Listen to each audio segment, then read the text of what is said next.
Esta é uma ministração da Igreja Cristã da Família do Butantã, formando Jesus em nós.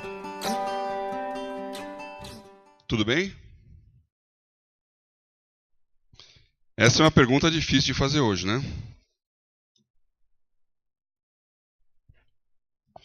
A resposta continua a mesma. Nós podemos responder de acordo com o que nós estamos sentindo. Nós podemos responder de acordo com aquilo que nós sabemos. E a Bíblia fala que, muito antes da ciência e da física, que o coração do homem é enganoso.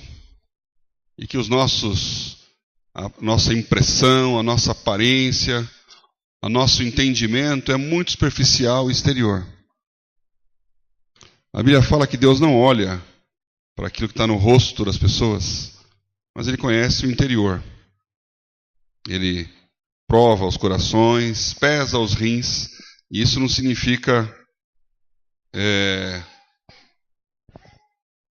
um exame de biópsia ou de autópsia, mas é como se fosse. Abrir o corpo e pesar cada órgão, cada membro, porque é nesta hora que você vai descobrir o que aconteceu. Causa mortes.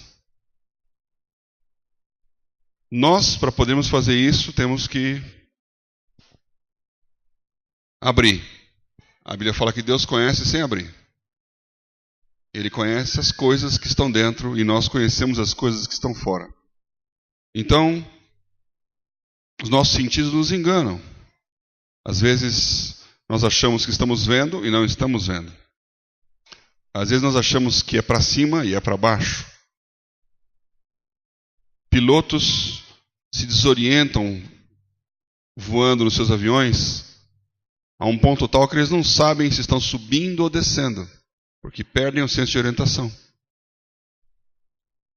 Pessoas que colocam óculos especiais invertem a visão e enxergam as pessoas de ponta cabeça. E depois o cérebro desinverte e você começa a enxergar as pessoas normais e quando está realmente de ponta cabeça. Porque os nossos sentidos podem ser muito enganados. Então, quando nós estamos nos sentindo bem, podemos não estar bem. Uma pessoa que é drogada e injeta alguma coisa no seu corpo, ela se sente muito bem, mas ela não está bem. Uma pessoa que bebe álcool e altera o seu espírito, como a Bíblia diz, sente que está muito feliz, mas geralmente ela bebe porque está muito infeliz. As aparências enganam bastante. Então, quando eu pergunto, tudo bem? A pergunta ela é mais profunda do que como nós estamos, porque hoje nós não estamos bem. E por isso mesmo a Bíblia diz que quando nós temos uma dúvida, uma dificuldade ou uma barreira que a gente não consegue transpor, temos que depender e confiar em Deus. E quando nós não sabemos o que pedir, temos que pedir que o Espírito Santo interceda por nós, que Ele faça a parte que nós não sabemos fazer. Hoje é um dia assim. É um dia de deixar Deus agir, é um dia de entender coisas que não se entendem no dia a dia. Mas, como já foi dito tantas vezes em várias situações, como a palavra declara, existe mais sabedoria na casa onde há luto do que na casa onde há alegria. Porque aqui se vê como as coisas realmente são.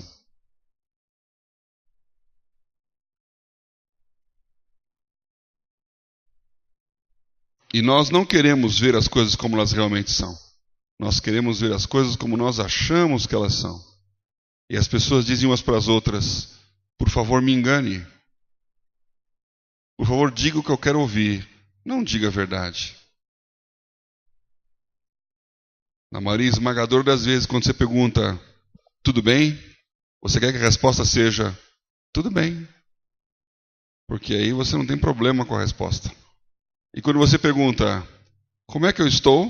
Você quer que a resposta seja, você está ótimo. Mesmo que essa não seja a verdade. Nós buscamos palavras que queremos ouvir. E, de novo, a Bíblia fala muito sobre isso. Que diz que ainda no final dos tempos, esses tempos que nós estamos vivendo aqui, essa dificuldade ou essa necessidade ia aumentar. Pela hipocrisia de homens que falam mentiras. Hipocrisia de homens que falam mentiras são coisas que não são verdades, que são ditas de uma maneira hipócrita. Porque nós queremos ouvir. E aqui diz que nós vamos ter comichão, coceira nos ouvidos, para ouvir o que nós queremos. Essa nossa sociedade ela é exatamente assim. E por isso nenhum político pode dizer a verdade para se eleger. Ele tem que dizer a mentira que o eleitor quer ouvir. Que vai melhorar.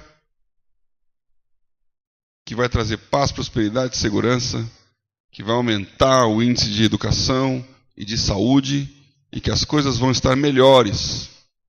Quando, se for honesto e olhar a situação como ela é, você pode estar antevendo uma grande crise, tempos muito difíceis.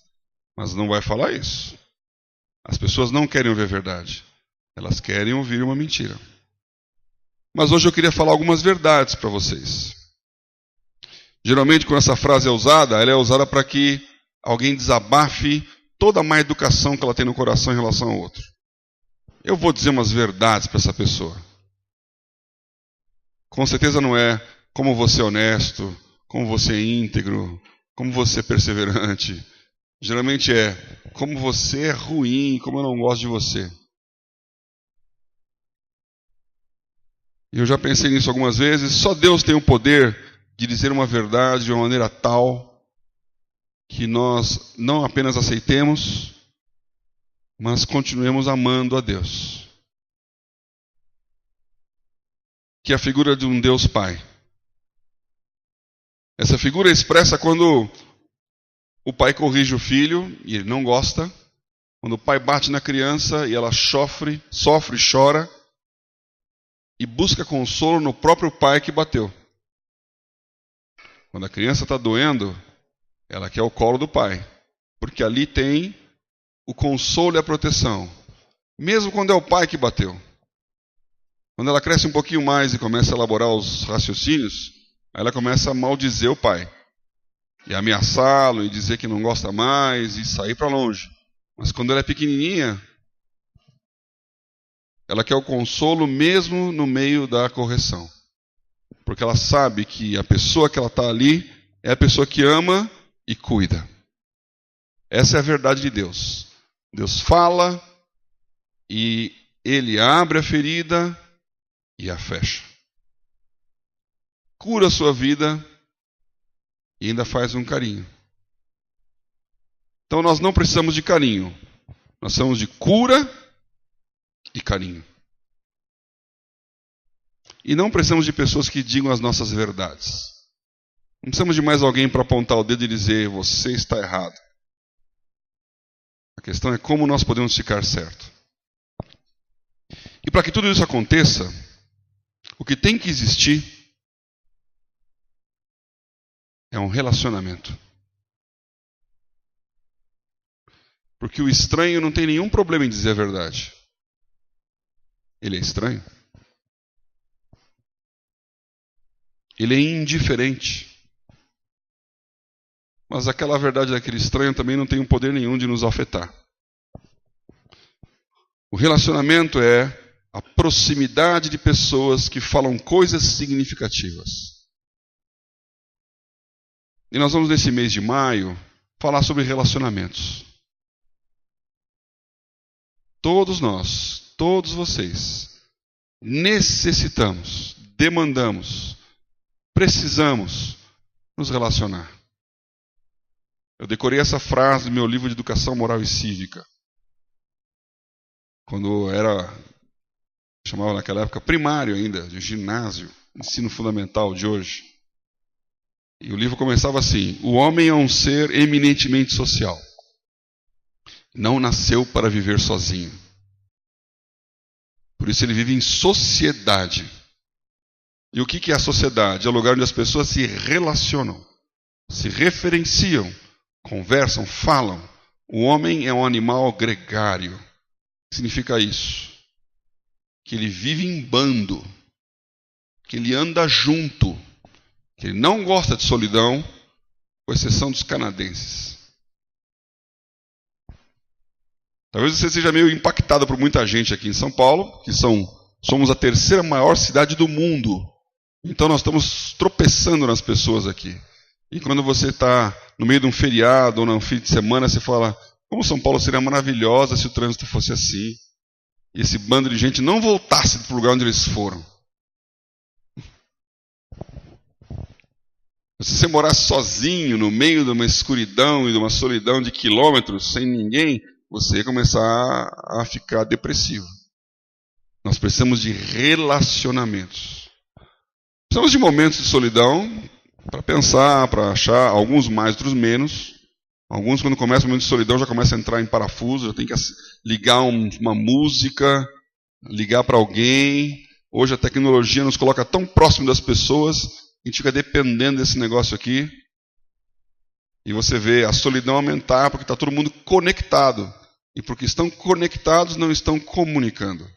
Então, tem 4 pessoas sentadas em uma mesa e ninguém olha para ninguém. Todos estão olhando para uma telinha que brilha. E a pergunta é, como você vai? Você mudou para, em inglês, WhatsApp. E nós nem sabemos por que chama WhatsApp, pelo menos a maioria das pessoas não sabe, né? É a brincadeirinha do WhatsApp com U e do WhatsApp com app. E aí, como você está? O que está rolando? O que está acontecendo? Nós nos relacionamos. Os relacionamentos hoje são profundamente machucados. Os relacionamentos hoje são profundamente doloridos. Os relacionamentos são muito egoístas. E as pessoas se relacionam para extrair algo de alguém, não para dar algo para alguém. Então nós nos protegemos dos relacionamentos. E ao nos protegermos, nos isolamos. Uma das figuras mais fortes aí da Bíblia, em relação aos relacionamentos, é o relacionamento do pai com a sua filha. E quem levantou isso a primeira vez que eu ouvi foi o Craig Hill, que é um missionário, um pastor americano, que tem um ministério de família, do Family Foundations, que faz o Veredas Antigas, curso que alguns aqui já fizeram, cura da alma, e que faz uma coisa chamada Barbaracá, que é uma cerimônia tirada do hebraico, onde na idade adulta, que é o Bar Mitzvah, 13 para 14 anos, um jovem é considerado adulto. Ele lê aqueles livros da Torá e entra na comunidade. E o pai então libera o filho para a vida adulta. Ou a filha no Bat Mitzvah. E o Barbaracá, Bar é de filho, é a bênção para o filho. É uma celebração entre o pai e a filha de aliança.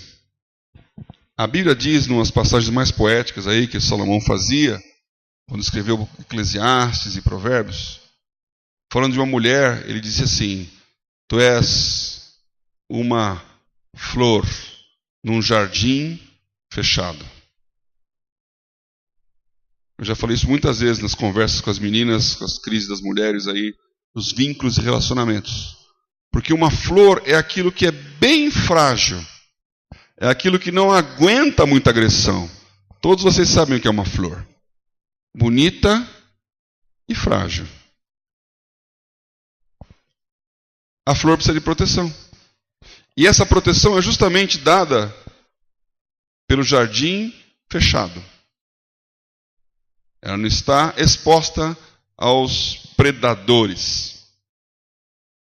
O que caracteriza uma flor? 3 coisas. A sua forma. Todas as flores têm uma forma diferente e elas atraem pela forma. As pétalas, uma coreografia que ela faz com o seu formato, e não são iguais, né? Uma margarida é diferente de uma rosa, que é diferente de uma violeta, de uma tulipa. Para dizer a tulipa, é uma flor que já virou, foi a primeira crise dos derivativos do mundo. As tulipas na Holanda valiam centenas de milhares de dólares. Uma. Até que explodiu a bolha daquela época, porque as pessoas davam valor a uma tulipa perfeita. Uma flor bonita. Forma. A segunda coisa que as flores têm é cor. Não sei se tem flor preto e branco natural. Eu já vi flor artificialmente feita preto e branco. Tem flores brancas maravilhosas. A cor da flor, ela atrai. Algumas são esplendorosas, outras são esquisitas, mas são coloridas. E a terceira coisa é o odor, é o perfume. E com o formato, a cor e o seu perfume, a flor que está plantada e não sai do lugar, consegue atrair. Atrair os passarinhos, os animais, os insetos, para aquilo que você estudou um dia na escola sobre polinização e como é que elas fazem para serem multiplicadas. Então vai lá o beija-flor, que tem esse nome por causa disso mesmo, né? Enfia aquele biquinho lá, fica sugando lá, e aí fertiliza outra flor e vai mudando de flor em flor. Quando a flor recebe uma visita indesejada, ela não tem como se proteger. Então ela é deflorada. E essa passagem fala das mulheres porque ela diz que para que a flor se defenda, ela não pode criar espinhos, como uma rosa. Porque ao criar espinhos, ela passa a evitar. Não deixa mais atrair, mas ela repele. E essa repulsão quebra a razão de ser dela. Ela existe para atrair. Então a mulher é uma flor que atrai. Isso é uma sedução. Mas atrai quem? Qualquer um. E quando ela não quer? Não tem nenhuma aguinha aqui. E quando ela não quer que chegue perto? Tem que ter alguém que vai lá e fala: meu amigo, andando. Fica aí não. E essa pessoa é o pai.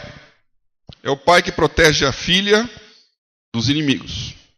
Porque quando a mulher começa a ter que se defender, ela começa a criar resistências aos relacionamentos. E aí, então ela vai ter um problema de relacionamento. Ela não vai conseguir amar e ser amada, não vai conseguir se relacionar como Deus quis, como Deus fez. Por conta das crises, dos traumas, das más experiências que deformam a memória. E por isso, tantos filmes de crise e traumas de mulheres estupradas, violentadas, surradas por pais, agressões, tantas coisas sobre o direito da mulher, que fazem com que uma pessoa seja destruída na sua maneira de existir, porque alguém a deflorou. Obrigado.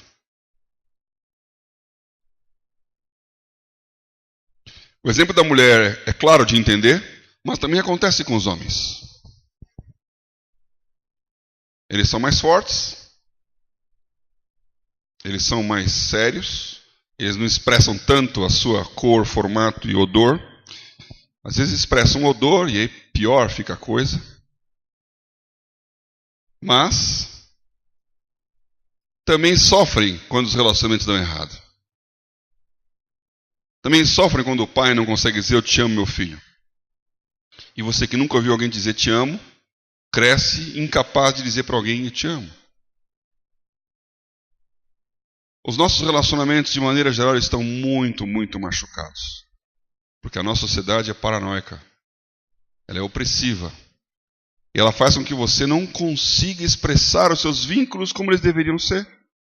E por isso vêm as distorções. E por isso hoje, e cada vez mais, mulheres têm medo de se relacionar com homens e começam a se relacionar com mulheres. Crises e traumas. Amizades são usadas para interesses próprios. E como a amizade é uma troca, quando a troca não acontece, você fica sem amigos. E política é definida como a arte de mentir convenientemente. E as pessoas já sabem que Enquanto for do meu interesse, eu sou seu aliado. Quando não tiver mais interesse, eu viro seu inimigo. Nada pessoal. Eu vou te destruir. Nada pessoal. Como vivem esses tubarões quando deitam na cama? Quando olham para os filhos? Quando falam com os amigos? Como fica a cabeça de um corrupto quando ele tem que justificar que ele está roubando dinheiro de alguém que precisa para ter muito mais do que ele precisa? Relacionamentos rompidos. Eu podia dar muitos exemplos aqui. E durante esse mês de maio, nós vamos falar dos relacionamentos em algumas instâncias. Hoje era para mostrar um videozinho disso aqui, mas não funcionou. O primeiro relacionamento que é importante é o relacionamento com Deus, que é um relacionamento vertical, que faz com que você seja inspirado por Deus. Eu vou falar um pouquinho mais sobre isso, para entender a razão de ser os relacionamentos. E quando você recebe esse relacionamento vertical, que é um relacionamento de pai para filho, que faz com que você se inspire em algo para fazer algo maior ainda, o próximo passo é que você encontre alguém que te ajude a crescer naquele vínculo. Então hoje eu vou falar sobre inspirar. Domingo que vem nós vamos falar sobre motivar. Motivação. Que é o que um chefe, um líder, alguém hierarquicamente superior faz com o seu empregado, funcionário, com a sua cria, o seu pupilo. Motivar. E aquela motivação é o técnico do lado de fora falando para o atleta: vai, você vai conseguir. Durante muito e muito tempo, anonimamente, ele está lá dizendo: mais flexão, mais exercício, mais perfeição, mais treino. E fica ali exigindo no treino que você dê o máximo que você tem. Que não existe resultado sem esforço. Essa é uma mentira da televisão. Que você fica jogando um joguinho e na hora H, iluminadamente, você realiza o que ninguém nunca realizou. Um best-seller de alguns anos atrás dizia que uma pessoa para ser bem-sucedida tem que treinar 10.000 horas. E ele faz uma análise de várias pessoas, mostrando que cada um deles, pelo menos 10.000 horas de aplicação para ser bom naquilo que ele é bom. Seja jogar algum esporte, seja fazer uma empresa de computação, seja ser um advogado renomado. Treino, treino, treino, repetição, esforço. Tem que ter alguém que motiva isso tudo. Uma pessoa que te motiva, que te ensina e que te mantém. Que é o técnico. Eu gosto de ver, quando tem Jogos Olímpicos, aqueles treinadores quase se matando lá de fora do tatame ou da quadra, enquanto lá o pupilo dele está fazendo. É a figura do Bernardinho, que ele só não se descabela porque cada vez está mais difícil para ele ficar descabelado. Mas ele fica ali dizendo: vai, vai, não para, não para. A mulher do judô lá, que quase berrava tão alto que você não conseguia nem ouvir as pessoas lá lutando. Porque ela estava torcendo e motivando o seu pupilo. Domingo que vem vai ser um culto muito especial sobre isso, porque ninguém motiva mais a vida de uma pessoa do que os seus pais. Pais existem para motivar. Eles estão lá para dizer: você é bonito quando todo mundo diz que você é feio. E quando todo mundo geralmente tem razão. Eles estão lá para dizer que o seu desenho é maravilhoso. Eu já falei aqui: filho, que lindo esse cavalo. Pai, é você. Oh, filho, que lindo esse autorretrato. Daqui a pouco as crianças vão descer lá do cultinho, das classes, vão vir com seus desenhos, seus rabiscos, e os pais vão dizer: que bonito, e vão colocar na porta da geladeira. Isso é motivação de alguém que te ama e quer preservar a sua identidade e extrair o seu melhor. Porque esse mesmo pai que fala todas essas coisas, quando chega às 6 da manhã, 5 da manhã você for infeliz, 7 da manhã você for muito sortudo, ele vai bater na sua cama e dizer: levanta, levanta, levanta. E você vai dizer: hoje não, pai, você vai para a escola hoje. Não, hoje não. Vai sim. E abre a janela e puxa, não sei qual é a metodologia que o seu pai usa para te acordar. Eu me lembro da minha mãe com o aspirador de pó. Acorda, acorda, acorda.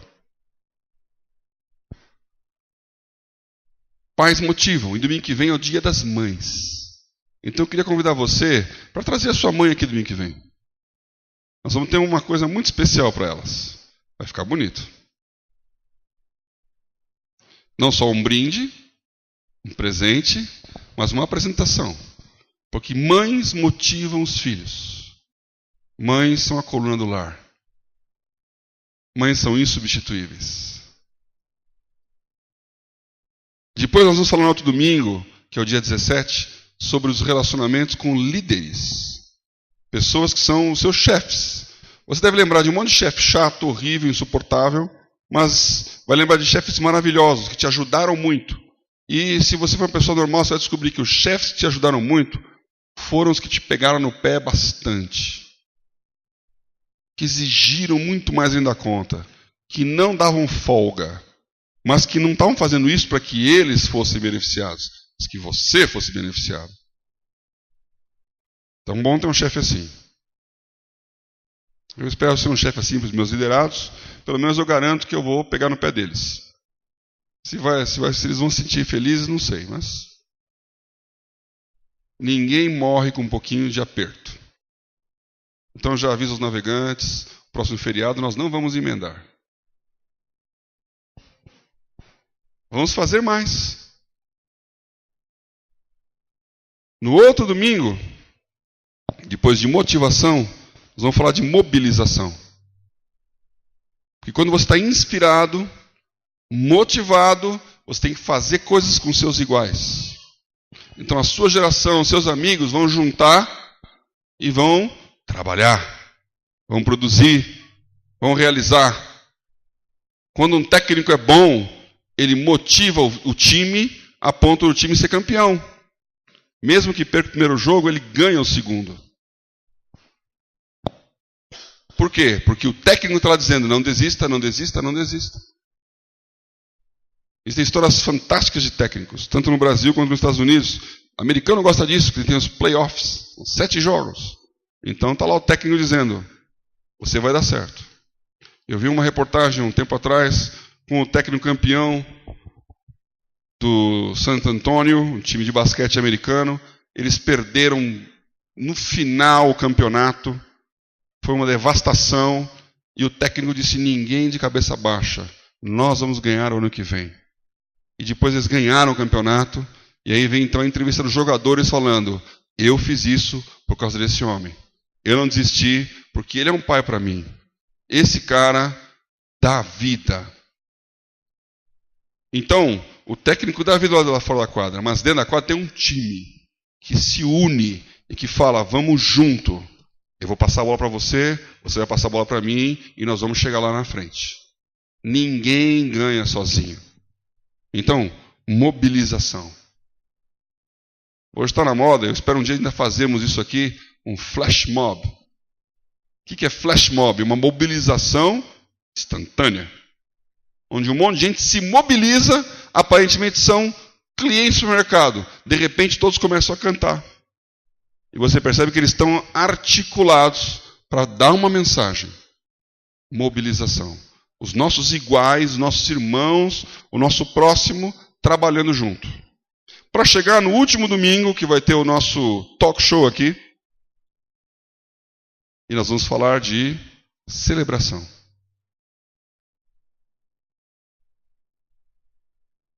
E esse tem que ser bem explicado, eu não vou gastar tanto tempo hoje falando sobre isso. Porque a celebração é aquilo que as pessoas mais buscam hoje na sociedade. Todos querem celebrar. Todos querem se abraçar e comemorar. Todos querem sorrir e se divertir. E hoje o homem encontrou uma maneira de dar um curto-circuito, de fazer um desvio e de celebrar sem ter inspiração, sem ter mobilização e sem ter motivação. É a celebração pela celebração. Sabe como é que chama isso? Chama-se balada. Festa. Você paga para entrar num lugar onde todos estão celebrando. E se você não está muito animado para celebrar, não tem problema. Você pode tomar alguma coisinha e você vai começar a celebrar qualquer coisa. E se você já passou da fase de ficar celebrando, tomando uma bebida alcoólica, você pode injetar, mastigar, engolir, botar um adesivo de alguma droga mais potente para você realmente sair do sério e ver tudo colorido. As pessoas querem celebrar. Agora está acontecendo no Tomorrowland, ou já acabou, não sei. Hoje é 3, né? Hoje, tomorrow já é yesterday. E esse é o problema do tomorrow. Ele passa. E quando ele passa, vem a destruição da ressaca. Vem a tristeza e a solidão de que todo mundo está pulando, dançando, se abraçando. Foi embora e você sobrou sozinho. Não há nada mais deprimente do que a saída da balada, onde as pessoas estão lá de volta para a realidade. Por mais que você fuja do travesseiro, um dia você cai em cima dele de novo. E aí você fica pensando, eu estou só. Então hoje terminou o campeonato.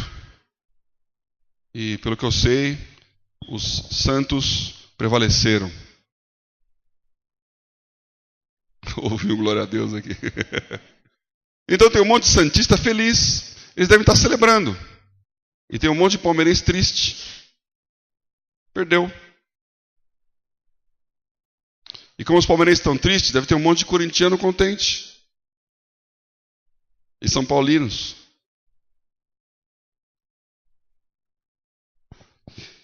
Não há nada mais emblemático do que alguém no estádio abraçando o outro na hora do gol.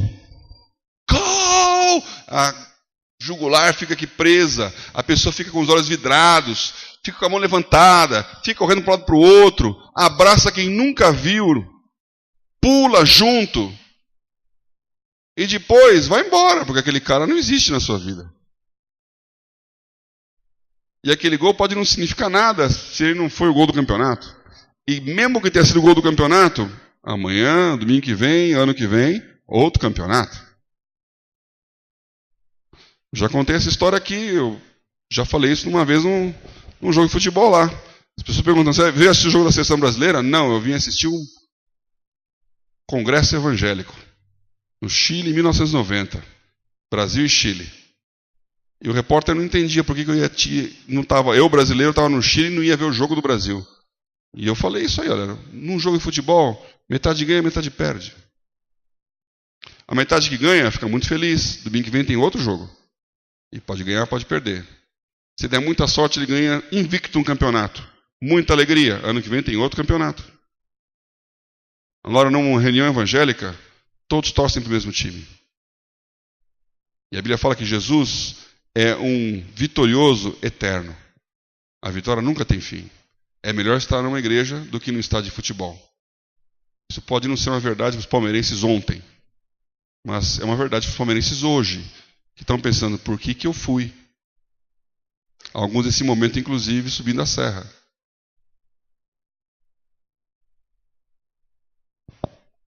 Nós vamos falar de celebração como resultado de uma inspiração, de uma motivação, de uma mobilização. E não a celebração pela celebração. E se tem que ser resultado de alguma coisa, é resultado do quê? Então, nós queremos fazer no nosso último domingo de maio uma celebração que seja vitória de alguma coisa. E para Jesus, vitória é gente entrando no reino de Deus. Vitória é conversão de almas. Vitória é crescimento da igreja. Nós temos que celebrar que o reino de Deus está ganhando e o reino das trevas está perdendo.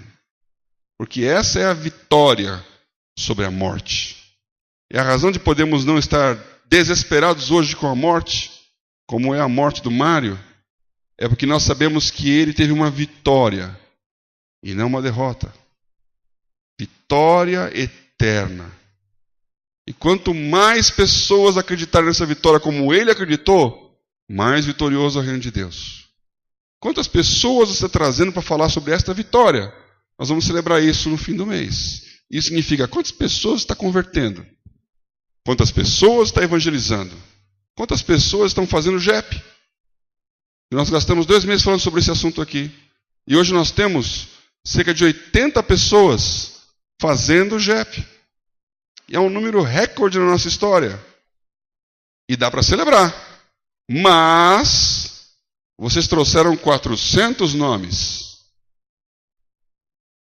Onde estão os 320? Na verdade, muito mais, porque desses 80, a maioria não estava nos 400.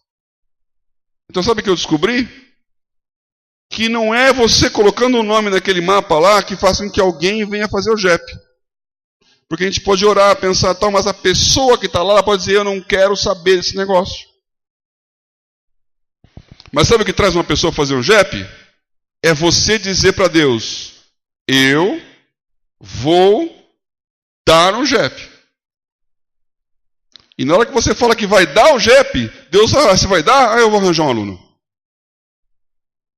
É assim que funciona. É uma realidade espiritual. Então, se você disser, eu vou dar, Deus vai falar, eu arranjo alguém para ouvir.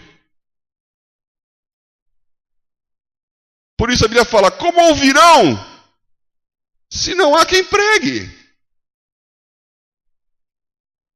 Aí você vai dizer, mas eu não sei pregar. Sabe sim. Porque hoje a pergunta foi, quantos livros tem a Bíblia? E um monte de gente respondeu. 66 livros. 39 no Velho e 27 no Novo. Eu não sabia isso. Bom, agora você sabe. 66 livros. 39 no Velho Testamento, 27 no Novo. E isso está na aula 1 do JEP. Então você já pode dar uma aula de JEP.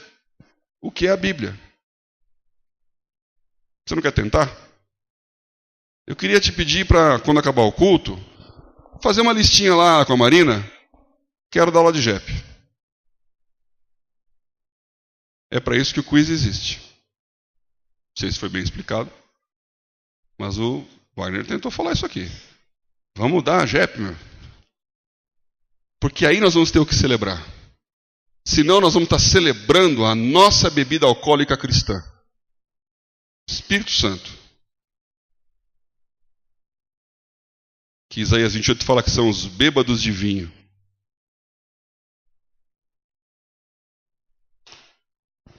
Expliquei para vocês esse mês. Hoje a inspiração, domingo que vem Dia das Mães, motivação. No dia 17, às 10h30 da manhã, repita para você mesmo, 10h30 da manhã, culto da manhã, churrasco, comunhão, motivação. Dia 24, mobilização. Nós todos juntos fazendo alguma coisa. E no dia 31, nosso segunda edição do Talk Show, celebração. Você vai poder trazer pessoas aqui para celebrar a vitória de Cristo na vida delas. Um culto de evangelização. Deu para entender? Eu quero falar sobre inspiração e eu mudei a palavra. São 7:08. Hoje o culto vai ser diferente, porque quando nós terminarmos o culto, nós vamos continuar aqui, ou se quiserem, por conta do nosso culto de despedida do pastor Mário. Ele vai ficar aqui à noite. Nós vamos poder estar juntos com ele. E depois vamos fechar a igreja, todos para suas casas. E amanhã, às 3h30, vai ter um outro culto, já lá no cemitério de Jaraguá, na Anhanguera, e onde vai ser o enterro. Então hoje temos a família aqui, alguns amigos, nós como igreja, para nos despedirmos dele. E como Paulo falou aqui, o Mário era um cara inspirador. E uma coisa que ele inspirava era a vontade que ele tinha de estar aqui. De vir no domingo. Muita gente vive dando desculpa. E eu sou o campeão de fazer a pergunta. E domingo nos diz, sabe o que é, pastor? Domingo que vem é a emenda de feriado. Olha, se der eu vou. Aí não vem. E não foi, sabe o que é? Eu falei que ia, mas não deu. Por quê? Porque não, antes de você responder, é melhor não responder nada, porque isso vai piorar a sua mentira. É melhor não falar. Um monte de gente foge de vir aqui na igreja. É chato, não é para mim, Mas, independente dos nossos problemas, das nossas dificuldades, das nossas questões, que elas existem, o Mário era uma pessoa que sempre queria estar aqui.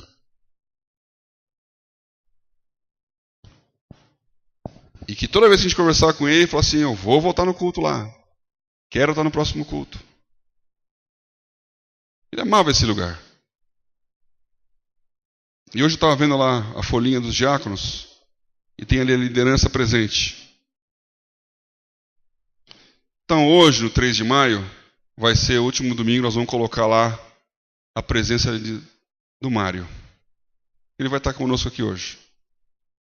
Era o desejo dele. Ele pediu isso. Eu queria que nós fizéssemos o velório na igreja. Isso é inspirador. E para você entender um pouquinho o que é inspiração, eu quero ler só 2 versículos aqui. Conhecidos.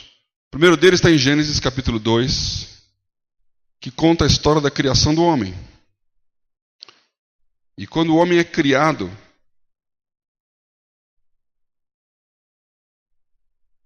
a Bíblia fala assim, Gênesis 2, versículo 7. Formou o Senhor Deus o homem do pó da terra, e soprou em seus narizes o fôlego da vida. E o homem foi feito alma vivente. Vou falar muitos versículos, nós não temos esse tempo.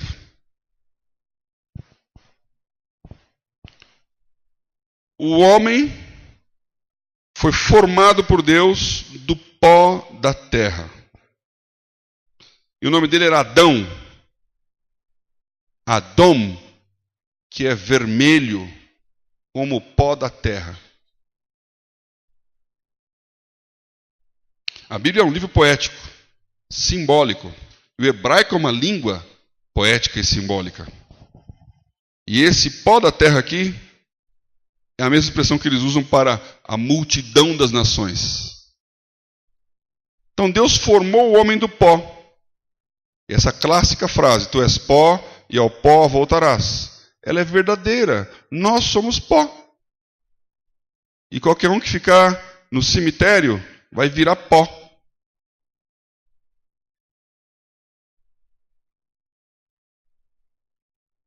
A expressão física, material, lavoisieriana, que é essa.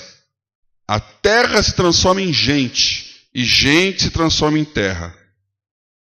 Porque na natureza nada se perde, nada se cria, tudo se transforma. Então quem é você? É um saco de matéria, bem acondicionado, ou às vezes mal acondicionado. Uma série de elementos químicos misturados aí. Ingredientes que formam a sua pele, que está descamando ao longo dessa hora de pregação 500.000 vezes.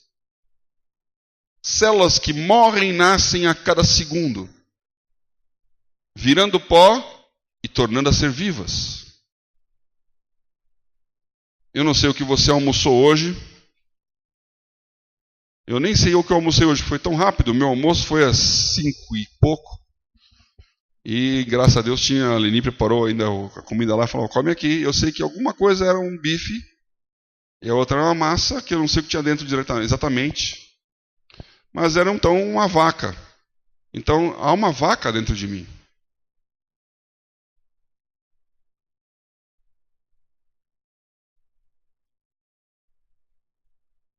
Se eu não tomar cuidado, eu posso virar uma vaca? Não. A vaca que vai virar Paulo. Porque o corpo humano transforma as coisas que não são nas que são. Então você come o que quer que seja, o iogurte, a fruta, a hortaliça ou a carne de um animal, e aquilo vai ser matéria para formar o que você é. Mas quem é você? Você não é a matéria. Porque se eu cortar o meu dedo, espero que não aconteça, continuo sendo eu. E aquele dedo cortado vira matéria e pó em pouco tempo. E assim como meu corpo se decompõe, se recompõe a cada dia, se ele for deformado, acontecerá a mesma coisa. E não sou eu que estou naquele dedo. Mas neste momento, esse dedo me pertence. Faz o que eu quero e cumpre o propósito de segurar esse microfone e o copo de água.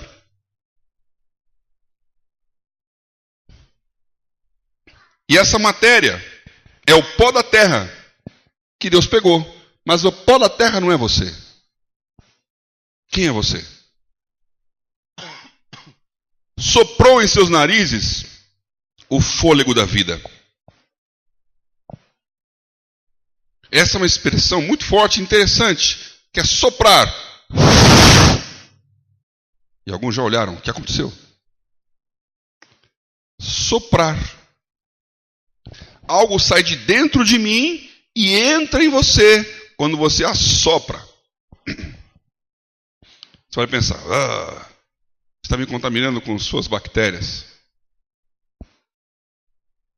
Estou sentindo o seu hálito. Sai de dentro e vai para o outro. O fôlego da vida soprado por Deus. E a palavra sopro é vento, ar em movimento. Esse ar que está aqui parado, se ele for empurrado, ele vira um sopro. E quem faz essa função é um ventilador, cujas pás empurram o ar parado na sua direção e você sente aquele sopro de vento batendo em você. Vento, que em hebraico é ruach, que é a mesma palavra que define espírito. Então, espírito é vento, é sopro e é fôlego. Então, o que diferencia a sua picanha de ontem, o seu corpo físico de um ser vivo, é um vento de Deus soprado nas suas narinas, que te transforma numa alma vivente. Alma, sentimentos, e não apenas sensações, que geram relacionamentos. Então esse versículo está falando aqui que Deus inspira. E o que é inspirar? É você fazer assim, ó. Inspirar e expirar. Então, quando você sopra, você está expirando. E quando alguém está expirando, o outro está inspirando. Então, para toda inspiração, existe uma expiração. E quando alguém morre, nós dizemos que ele expirou. Quando acaba a data de validade de alguma coisa, expirou a validade da sua carteira. Morreu, acabou. O que Deus fez? Ele tirou um pouco da vida dele e expirou. Jesus morreu para que você inspirasse e recebesse o Espírito de Cristo em sua vida. Você consegue entender isso? Porque essa é a base do cristianismo. Expiração e inspiração. E quando Jesus morre e o hálito de vida sai dele, aquela coisa inspira você. Porque Jesus falou, se eu não for, o Espírito não virá. E isso é João 14. Vocês querem que eu continue? Eu não posso continuar, porque se eu não for, o Espírito não vem. Porque se eu não morro, você não será inspirado. Não tem vento e não tem rua se você não soprar. E se eu vou soprar, eu vou perder para você ganhar. Esse é o jogo da criação. Essa mesma figura é repetida em Ezequiel, capítulo 37. Numa fase, um texto conhecido como a visão do vale de ossos secos. Eu não vou ler tudo. Muitos conhecem. Se você não conhece, leia com atenção depois Ezequiel 37. Ezequiel era um profeta de Deus. E Deus falou para ele: Ezequiel, vai lá no vale, pois no meio de um vale que estava cheio de ossos. Os judeus, como os povos antigos, usavam aqueles vales em volta como lixeiro. Então os animais decompostos, e ficavam aqueles ossos, que são a última coisa que sobram de um corpo. Não é isso?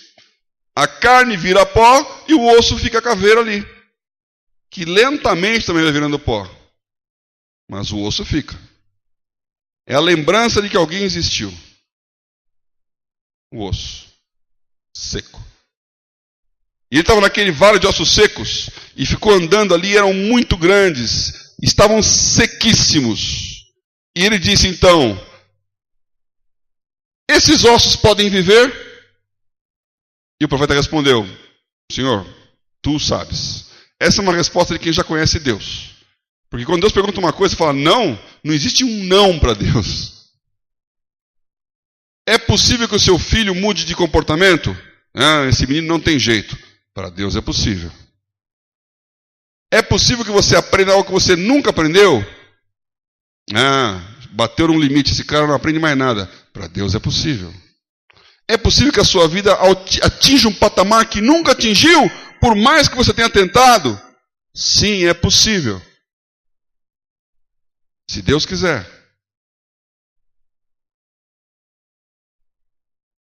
Eu recebi uma cartinha de uma pessoa aí essas semanas, e falando: obrigado porque você estava lá quando eu tentei pela 1000ª vez entrar na faculdade e não consegui. E a gente fala: desista.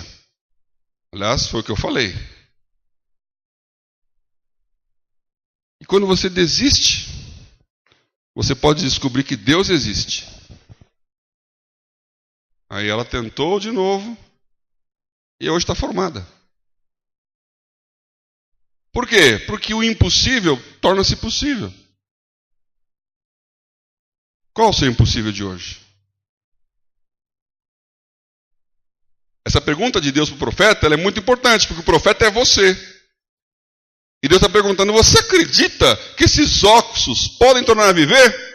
Aí você fala: esses crentes são muito ruins, esses caras não mudam nunca, essa turma é desse jeito sempre, esse pessoal só dá para trás, essa igreja não funciona, essas pessoas, o esporte nacional da humanidade é reclamar. Você perguntar: é possível que o governo dê certo? Esse governo não vai dar nunca certo, e tem gente torcendo para que não dê certo. E humanamente falando, não está dando certo. É possível que Deus intervenha? É possível. Então o que o profeta falou? Senhor, tu sabes. A minha resposta é: estão secos e secos irão continuar. A resposta de Deus é: profetiza. Profetiza. Então ele falou: profetiza sobre esses ossos. E diz-lhes: ossos secos, ouvi a palavra do Senhor. Não é um contrassenso você pegar um osso seco e falar com ele. Tem gente que gosta de falar sozinho. Tudo bem, falar sozinho pode ser até uma maneira de pensar. Você está andando pelo corredor da casa, pelo quarto, fica murmurando coisas, né? Minha mulher tem esse hábito de falar também. Sou certo, sou certo, sou certo. Você está falando? Não, não sei. Não, aqui estou pensando. Às vezes eu ouço um barulho. O que é isso? É a Leni falando. Profetizando sobre os ossos molhados. Geralmente é no banheiro. Os ossos estão molhados no banho. E está lá pensando e falando em voz alta. Não estou falando disso. Você pegar um negócio que está morto e ficar falando como se estivesse vivo, é loucura. Mas ele falou aqui: fala para o osso seco. Osso seco, ou seja, eu sei que você está seco. Osso seco, ouça o que eu vou lhe dizer. Vou fazer entrar em vós o Espírito, e vivereis. Porém nervo sobre vós, farei crescer carne sobre vós, e sobre vós estenderei pele, porém em vós o Espírito vivereis, e sabereis que eu sou o Senhor. Então profetizei, e houve um ruído, enquanto eu profetizava, e eis que se fez um reboliço, e os ossos se juntaram, cada osso ao seu osso, Isso já é um milagre. Sozinhos, os nossos corpos começam a mexer. Então, quando você profetiza, coisas espirituais acontecem. E os ossos foram se mexendo e se juntando. Como aquele esqueleto que você vê em museu, que está juntinho no lugar certo. Alguém foi lá e grudou o osso certo no lugar certo, pôs o araminzinho lá e falou, esse é um Tiranossauro Rex. Aí você vê aquele esqueleto de um tiranossauro, que provavelmente não era daquele jeito, porque eles só sabem um pedacinho do tiranossauro. Imaginaram o resto. De vez em quando eles descobrem o outro e falam, o que nós imaginávamos não era assim. Osso sobre osso. E aí vieram os nervos sobre eles. E cresceu a carne, estendeu a pele, mas não havia espírito. Então aqui é uma coisa muito interessante. É quando você está aparentemente vivo, mas está morto. Você tem ossos, você tem pele, nervos, e tudo isso a ciência pode fabricar. Você pode produzir um boneco.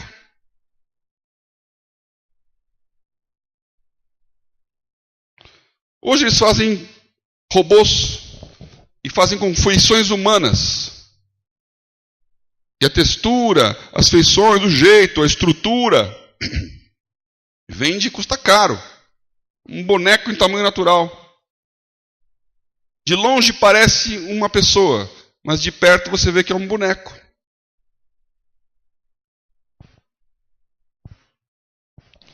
Então a nossa tecnologia, a nossa capacidade, a nossa indústria pode fazer com que coisas pareçam vivas, mas elas estão mortas, porque não tem nenhum homem com nenhuma capacidade, como nenhuma tecnologia, que consiga inspirar alguém a ser vivo.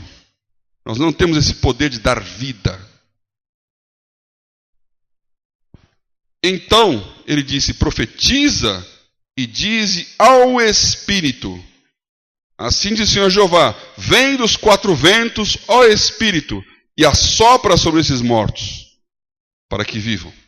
Isso é interessante porque ele está dizendo assim, a primeira profecia foi, fala para o osso, vive, e ele vai se mexer, e vai se formar, e vai se estruturar. Isso é organização, isso é funcionalidade, cada osso, cada tamanho no seu lugar. Ainda não fiz a minha mensagem sobre o pulso, ainda vou falar aqui.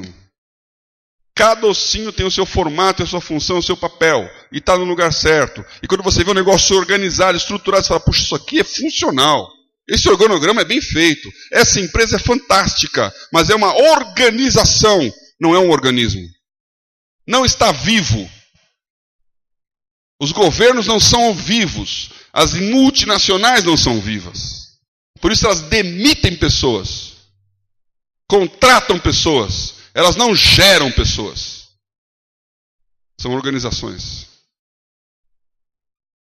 Mas um corpo é um organismo.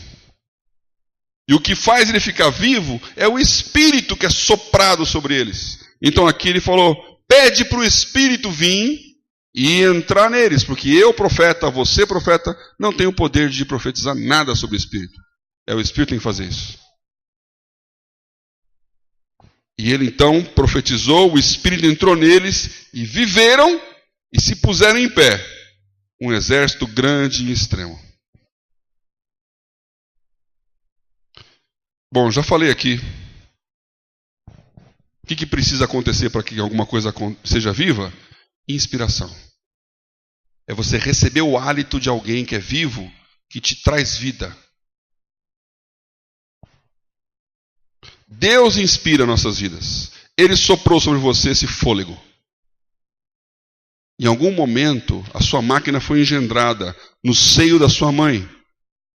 E as peles, os ossos, os nervos foram se construindo. E a cada semana de gestação você pode dizer o que aquele bebezinho, aquele feto fez para virar um bebê. O que aquele bebê se desenvolveu. Quando o olho se formou. Quando o coração começou a bater. Mas não está vivo. Ele está ligado umbilicalmente à sua mãe, que faz com que ele seja vivo. Mas se você cortar aquilo, ele morre. E por quê? Porque não é autossuficiente. Quando ele vier a luz, ele vai ter a autonomia de viver por si só. E não ligado a alguém que é vivo. Não vai ser mais que nem o seu celular, que é vivo, mas devia ser claro. Não. Não é que nem o seu celular, que termina a bateria e ele morre. Então você precisa carregar de novo. Aí termina de novo, ele morre. É que nem jogo de videogame, você vive morrendo. A vida não termina quando você dorme. E você não liga na bateria o seu físico para acordar amanhã. Você continua vivo, porque a identidade de Deus dentro de você é vida autônoma, inspirada por Deus. E o coração batendo não é o sinal de que você está vivo, é a consequência. Deus te inspirou, Deus me inspirou. E quando você vê alguma coisa de Deus, você fica inspirado e começa a brotar uma ideia. E começa a nascer alguma coisa em você, e aquilo que nasceu é vivo. Então você olha para a coisa de Deus e fala, Deus está nesse lugar. Deus quer algo de mim. Eu tenho um propósito. Eu existo por uma razão. Eu não sou um bando de osso seco. Eu não sou um exército sem vida de pé. Eu tenho um fôlego que me faz viver, que foi soprado por Deus para um propósito, porque exército é propósito, é funcional. Você precisa do Espírito para descobrir por que você existe. E quando você descobrir por que você existe, você vai começar a inspirar pessoas a descobrirem por que existe. Não há nada mais inspirador do que ver alguém que não está buscando a sua sobrevivência, mas está buscando fazer algo que ajude o outro. Não está buscando drenar recursos de energia para si mesmo, mas está gastando a sua energia para que outros tenham alguma coisa. Isso é inspirador. Alguém que não vive para si mesmo, mas que vive para os outros. Alguém que ama. Porque Deus fez isso com Jesus. E Jesus amou de tal maneira que se deu. Então nós estamos falando desse amor aqui essa noite. E quando você encontra alguém assim, você é inspirado. O Mário era uma pessoa inspiradora. Porque ele realmente cria naquilo que ele fazia. Eu quero dizer para vocês, olhando aqui para esse salão, que a pessoa, ele vai se inspirar com a mamãe.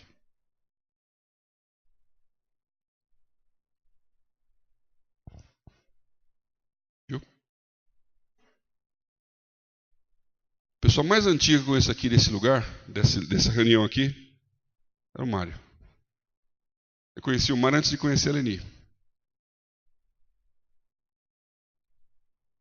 Quando eu estava entrando na faculdade, ele estava saindo.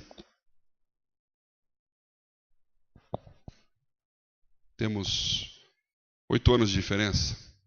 7 anos. Vamos concluir que ele atrasou isso tudo.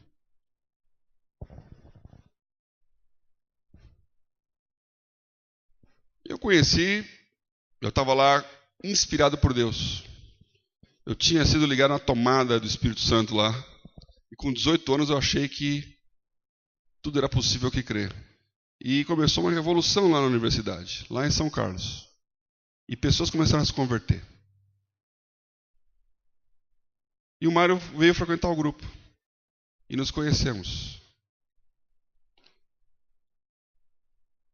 O Mário já conhecia, ele veio através do irmão da Elisa, que também chamava Eduardo, e do Edu, esposo da Elisa. Eles conhecem o Mário antes de mim, lá de Araçatuba, por causa do irmão dela. E essas conexões fizeram com que ele tivesse esse relacionamento. Não foi um relacionamento profundo. O Mário não era meu melhor amigo. A gente não andava o dia inteiro junto. Mas ele ia nas reuniões e ouvia aquilo lá. E ele resolveu mudar de vida. Ele se formou logo, porque estava bem na frente. Ainda fiquei lá mais alguns anos em São Carlos. Ele veio para São Paulo, a conexão ficou. Hoje eu estava conversando com a Márcia, levando ela para casa de tarde, ela estava falando isso aí, né? Ele veio para cá e ele falou para ela, preciso voltar para Deus.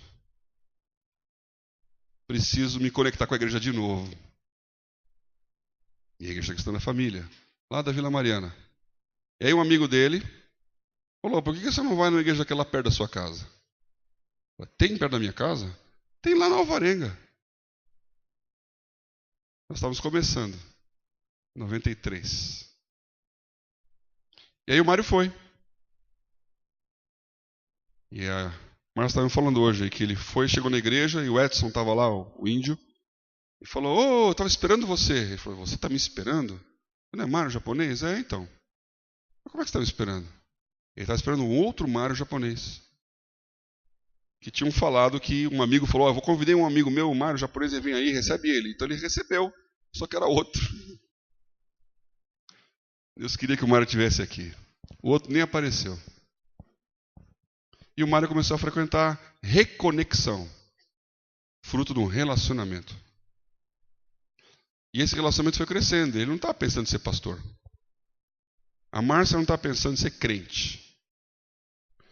E essa história a gente conhece, os mais antigos conhecem, né?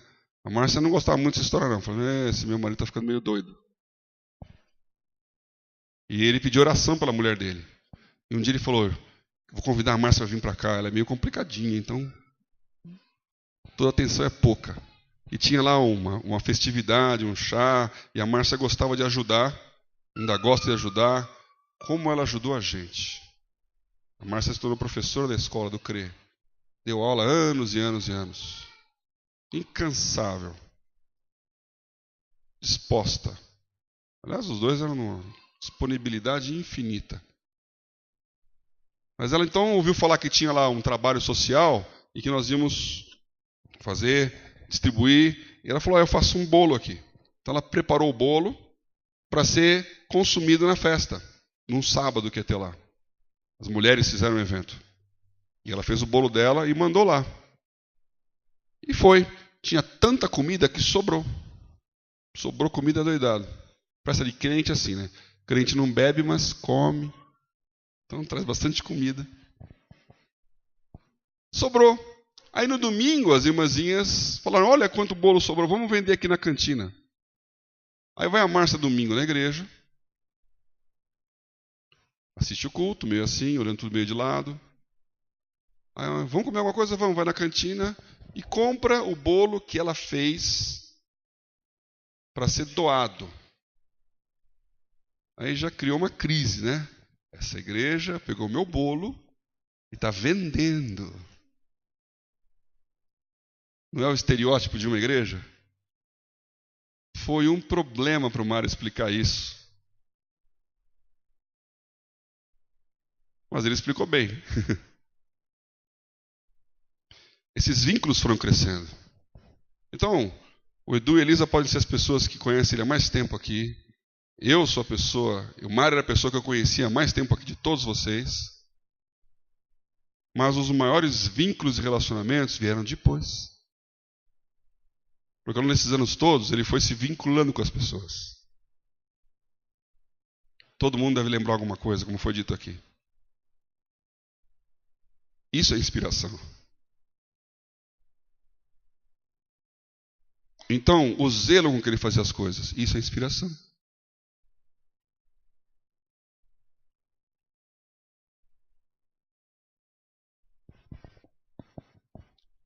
Quando você estiver cansado e falar: "Não vou", pensa numa pessoa assim. Porque do meu ponto de vista de pastor, não tem nada mais inspirador que uma pessoa que fala: "Vou", e vai. Que você pergunta: "Quem pode?" E ele fala: "Eu." Porque a maioria das pessoas foge do trabalho.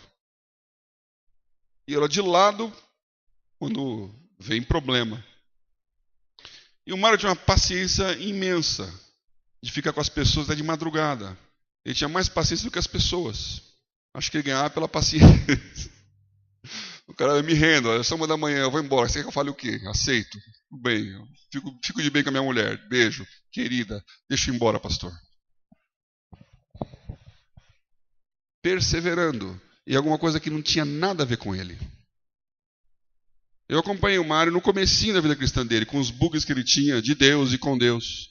E uma vez ele me procurou e falou assim: "Acho que eu estou perdido, não tem jeito, eu pequei, eu errei." E ele chorava. Um negócio meio japonês. Chorava de um jeito assim, kamikaze. desonra. Eu falei, não, Mário, não está tão ruim assim não. É sim, eu sou muito mal. Não, você não é tão mal assim não. Você não sabe. Eu falei, será que tem uma adaga aí? Eu não sei. É um sentimento do autoconhecimento da sua imperfeição. E do que é perfeição. Enquanto as pessoas falam, vai lá, 4.5, me passa aí. O Mário era o cara de 4.9999, não é 5. Eu falei, vou melhorar. Isso é inspiração. É inspiração ver o carro dele, quando você vai embora, ele fica aqui. É inspiração ver a vontade de ele estar aqui todo domingo. E essa inspiração não vem do Mário, porque eu conheço ele de antes. Vem de Deus na vida dele. E o que Deus fez com ele. E vendo os seus filhos crescerem debaixo dessa inspiração. Filhos é um problema à parte. A gente sofre bastante pelos filhos. O Mário não era diferente. E nós falamos isso na última vez que a gente conversou, quando ele fez aniversário umas semanas atrás. Então o Fábio lá chegou do emprego, né? Com a Amanda. E a alegria do Mário em ver o Fábio. Que já passou por tantas fases aqui também da igreja e cresceu rato de igreja. Você já conhece os macetes, né? Sabe como funciona, não funciona, o que fala, o que não fala, os chatos e não são chatos. Eu sou rato de igreja. Eu cresci numa igreja, então eu sei o que é isso. Tem que confessar aqui para vocês, né? Não conta para as crianças. Mas eu lembro quando eu não queria assistir o culto, e tinha um diácono que ficava investigando se eu estava fugindo do culto ou não estava fugindo, tinha que se esconder no banheiro para não ir para o culto. Então você vai crescendo, até que Deus te alcance e fala, vale a pena. Então ele estava esperando essa luz acender nos seus filhos, que faz com que você não fique recarregando no pai ou na mãe, mas você tenha uma vida própria. Isso é inspiração.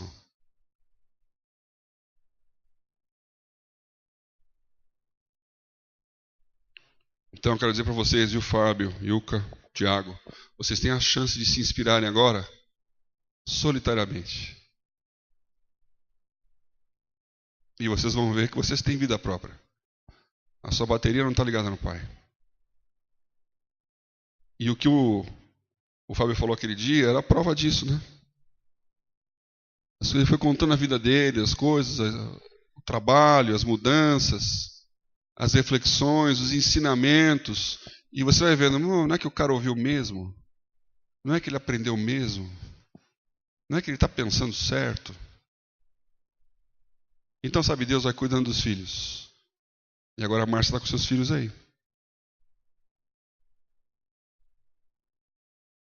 Uma fonte de preocupação e de orgulho para o seu pai. Eu falei para a Ilka hoje, quando ela chegou, né? Ele estava falando lá. Ele não pôde assistir à formatura dela, começo do ano agora. Ele ia para São Carlos. A Ilka gosta tanto do pai que resolveu se formar em São Carlos também. E quando ela se formou, na festa de formatura, ele passou mal, teve que ficar. Foi todo mundo, ele ficou sozinho. E ele não ficou sozinho, porque quem foi lá ficar com ele foi o Paulo Friso. E nunca conheceu o Mário desse tempo todo, conheceu ele aqui dentro, mas se tornou um grande amigo. E eu fiquei vendo esses meses todos, esses anos aqui, o desvelo do Paulo com o Mário. A preocupação, a ligação, a presença. O Paulo e o Nazário sempre estiveram próximos dele. Que é fruto dessa inspiração. Então Paulo foi lá e ficou o dia inteiro lá com o Mário, na sexta-feira. E eles foram com a família lá. Ver a Ilka receber o prêmio de melhor aluno da classe. Da turma. Formada. E ela ficou triste porque o pai não estava lá. Falou, puxa, desejei tanto isso e ele não estava aqui. E o Mário está falando, eu fiquei preocupado que ela pensasse que Deus não é bom porque não me permitiu estar lá. E ele falou para ela, filha, eu não sei por que Deus não permitiu que eu estivesse aqui. Mas eu sei que Deus é bom.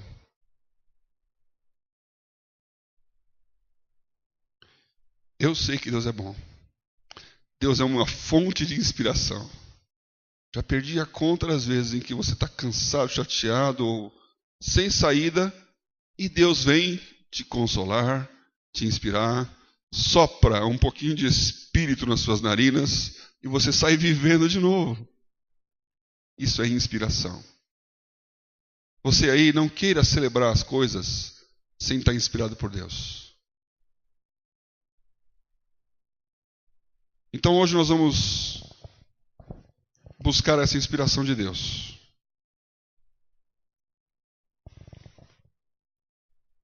Quando a gente terminar o culto aqui, nós vamos receber aí o Mário. Ele vai ficar aqui um tempo com os que quiserem, né, participar desse velório. Isso é uma fonte de inspiração. Cumpriu o seu papel. Pagou os seus preços. E pode dizer, como Paulo disse, acabei a carreira, guardei a fé. Eu faria diferente se fosse Deus.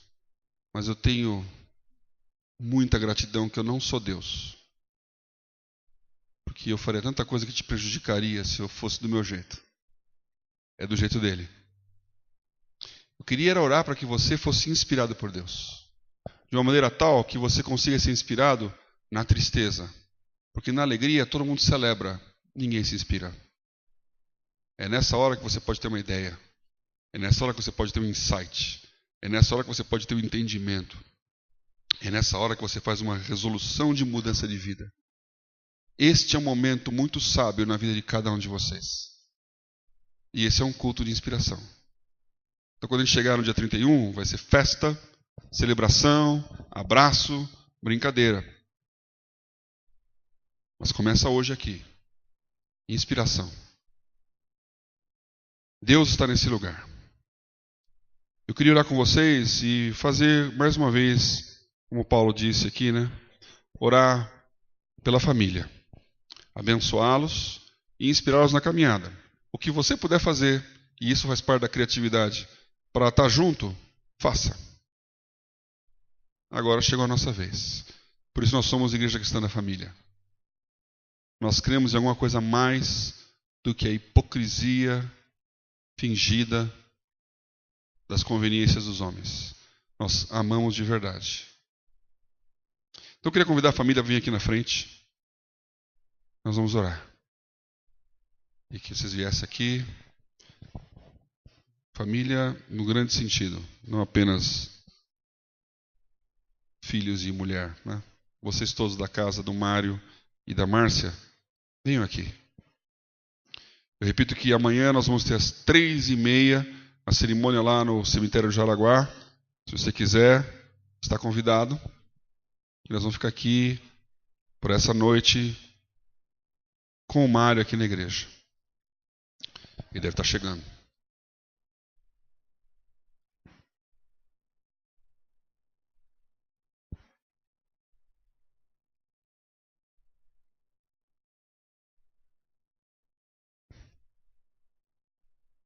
Muito bem. Nihon.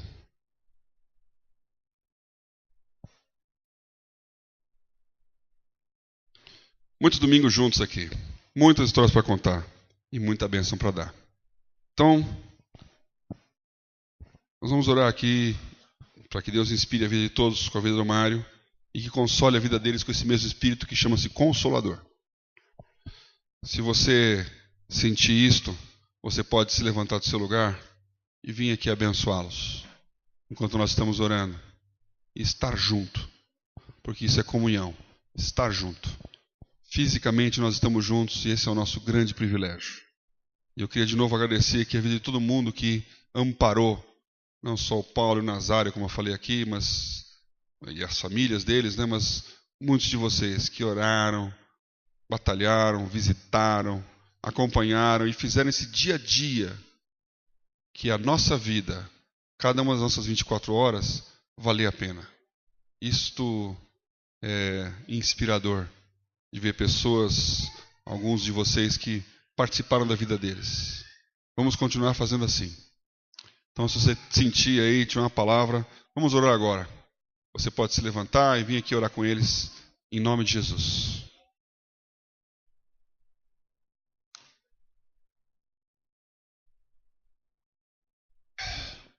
Aleluia. Senhor, obrigado por essa grande família. Nós não temos todos os vínculos que podemos ter, mas nós temos todo o interesse de tê-los. E queremos abençoar aqui a casa do Mário e da Márcia. Queremos abençoar cada filho, filha, primo, prima, irmão, irmã, parente. Declarar, Senhor, a Tua consolação sobre esse lugar e esse momento.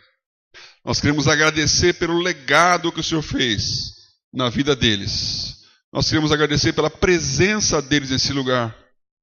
E porque eles significam algo de Deus para nós. Nós queremos ser igreja nessa hora. E abençoar. E tocar. E dizer, estamos próximos. Então, Senhor, usa os Teus filhos. Usa nossos irmãos. Para tocar e abençoar. Em nome de Jesus. Em nome de Jesus. Em nome de Jesus. Em nome de Jesus. Aleluia. Tem alguém do louvor aí? Oh, Jesus. Glória ao Teu nome. Vem nesse lugar, Jesus.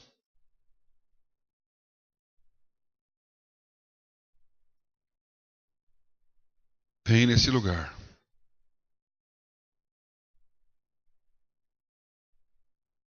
Vem nesse lugar.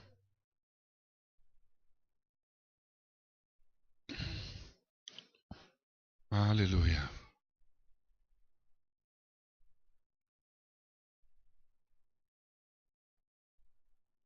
Glória a Deus. Ore, pense no Senhor.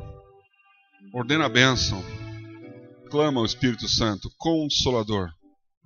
Não só na Márcia, no Fábio que está lá trazendo o Mário para cá, na Yuka, no Tiago, mas em todos que estão envolvidos nessa trama. Abençoe as pessoas, os amigos, aqueles que fizeram a diferença aí. Oh, Jesus. Nós queremos agradecer pela vida do nosso irmão, por todos os anos de fidelidade que ele deu a Ti e a nós. Nós queremos agradecer pelos testemunhos e pela alegria das vitórias que ele conquistava. A perseverança diante de todos. Nós queremos agradecer pelo seu trabalho. Queremos abençoar seus colegas lá na Petrobras. Queremos agradecer pelas pessoas que ele prezava tanto, com as quais ele se preocupava. Pela simplicidade e profundidade dos pensamentos do Mário. Nós abençoamos a vida dele. Abençoamos a vida dele. Em nome de Jesus. Em nome de Jesus.